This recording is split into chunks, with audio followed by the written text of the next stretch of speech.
Welcome back to CAN, Caribbean Affiliate News. My name is Stefan Samuel. This segment of the news is sponsored by Amrals Travel. In Guyana, the parliamentary opposition Thursday night voted against a government bill and motion viewed as critical to the administration's flagship, Amelia hydropower project, with the finance minister later dubbing it as an act of sabotage. The APNU and AFC did not speak on the hydroelectric power bill and a motion seeking to raise the government guarantee of loans from $1 billion to $150 billion in a tit-for-tat move after the government refused to proceed with 4 local government bills the opposition wanted dealt with first. The votes against the bill and motion came despite some 2 hours of meetings to iron out the differences between the sides and exhortations from the government benches. I am not a man who is accustomed to begging. I am prepared, Mr. Speaker, here tonight to beg the members on the other side of this House to make a clear, dispassionate assessment of what they need to do in the national interest, Public Works Minister Robeson Ben said during this contribution. When asked about the government's next move to salvage the more than $800 million project, Prime Minister Samuel Hines, requested time for them to consider their options.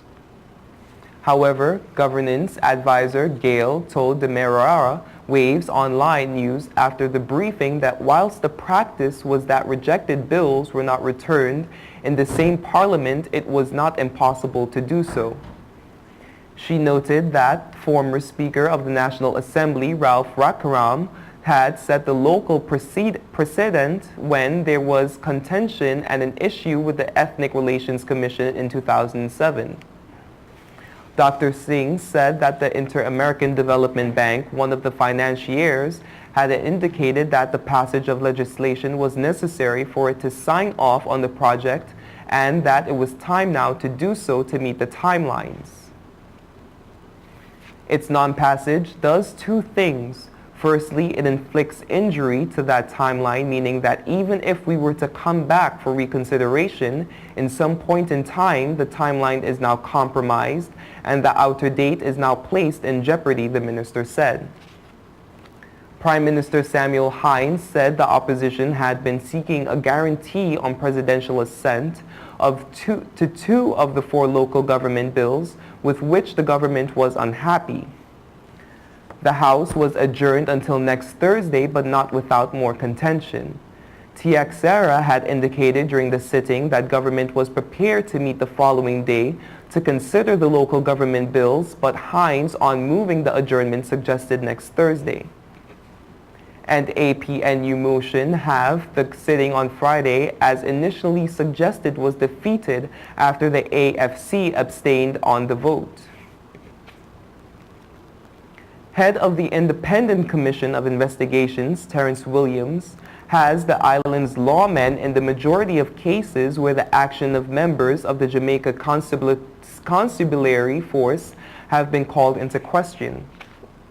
Responding to a query for Minister of National Security Peter Bunting yesterday, during a committee meeting in Parliament, Williams said the investigative body had issued some 200 reports and at the end of its probes, a minority had been recommended for prosecution.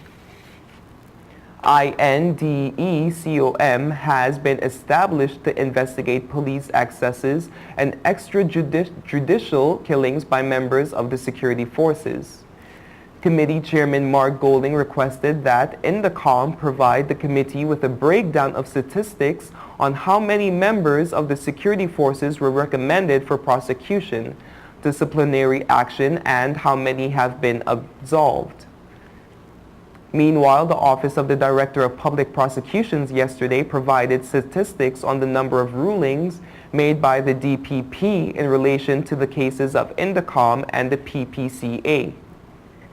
The following year, 8 cases were submitted to the DPP by INDECOM, but the prosecutorial body ruled on 50.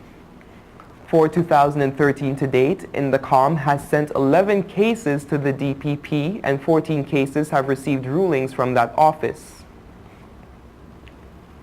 St. George, Grenada, China's first female ambassador to Grenada, Madame Wee Bo-Kuen, has promised to deepen the relations between the People's Republic of China and the people of Grenada. The new ambassador was given a warm and rousing reception at a welcome party last week at the Crown Ballroom of the Grenada Grand Beach Resort. Foreign Affairs Minister, the Honorable Nicholas Steele, warmly greeted the senior Chinese official. The new Chinese ambassador has been in the St. George's for about 2 months, acquainting herself with the new job as well as enjoying the Grenada culture. The Grenada-Chinese relations were rekindled in 2005 under the leadership of Prime Minister Dr. the Honorable Keith Mitchell, a development that has been cherished by the government of China. Ambassador Bo-Kuen says that the relationship has grown tremendously over the years. She spoke about the Chinese agriculture mission in Lagasin, designed to assist the Ministry of Agriculture and local farmers, and the 1,000 low-income houses built by China for Grenadians whose homes were destroyed by Hurricane Ivan in 2005. The hurricane destroyed 2,700 of the 3,900 households in the country. Foreign Affairs Minister, the Honorable Nicholas Steele, said that the country has benefited immensely from the warm assistance granted by China, which has helped in the development of the country. He says that the relationship has been growing. Under the leadership of your President and the Honorable Dr. Keith Mitchell, our two countries have grown from strength to strength. Minister Steele thanked the Chinese government for the valuable support rendered and said that he looked forward to the two countries developing even stronger bonds of friendship. Steele is also grateful to the people of China for their valuable assistance rendered in human resource development. St. John's, Antigua, about 13 probation officers have stayed away from the office today in protest for poor working conditions. Employees told Observer Media that they have repeatedly complained about the heat in the Pope's Head Street office caused by a broken air conditioning system. The system, according to workers, has been broken for 2 weeks. The employees say they cannot stay in the building because it is too hot. Workers who have functions at the High Court and in their field are executing their duties, but they are staying away from the office. The Chief Welfare Officer did not comment on the matter, but speaking earlier on the Voice of the People Parliamentary Secretary in the Ministry of Social Services, Senator Malaka Parker, said she was not aware of the problem. You are watching Caribbean Affiliate News. We will be right back.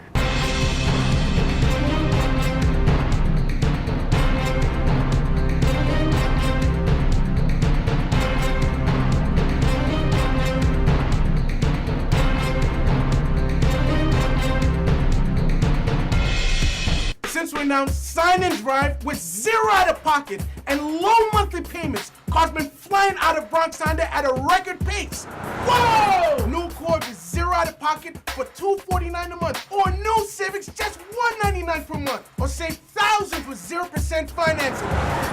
You never had to leave the Bronx to get the best price on the Honda. Bronx Honda guarantees the lowest price in the Bronx. Bronx Honda, East Tremont Avenue. Visit BronxHonda.com.